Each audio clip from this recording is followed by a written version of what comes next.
o çoxsaylı təyyarə daşıyan, helikopter daşıyan gəmiləri alacağım. 50 milyona aldım 11'ini.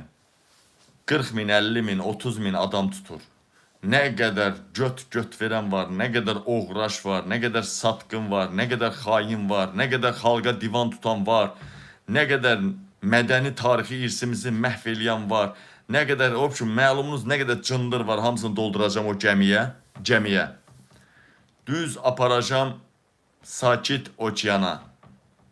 Sakit Okeana buraxdıracağım və gəmidə mühafizəçilər olacaq, 24 saat kamera sistemi olacaq və bir hərbi gəmi onlara yem daşıyacaq. İndi yəqin ki, o tərəfdə Hindistanla zaten danışacağıq, Şri Lanka ilə. Yəqin ki, orada bizim bir səfirliyimizdə ya harasa bir filial yaradacağıq, oradan onların ərzaqını aparmağa. Ancaq ora nə gedəcək? Gəmidə makina olacaq. Dəniz, okean suyunu şirin suya çevrilən makina. Su aparılmayacaq onlara. Ancaq okean suyunu içməli eləyib onlara içirdəcəyik. Sonra ancaq Perlova gedəcək. Perlova gedəcək.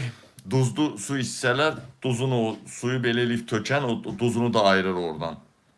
Duz aparmayacaq, yemək aparılmayacaq, ancaq Perlova yiyəcəklər və balıqlar yiyəcəklər, balıq yiyəcəklər.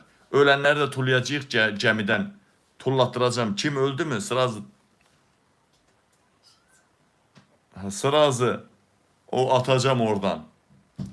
Bax, yəni ölən oldu da orada istidən, soyuqdan. Kondisioner qoyası deyil ki onlara. Neyse. İlham Əliyev bizə kondisioner qoydu mu? Oradan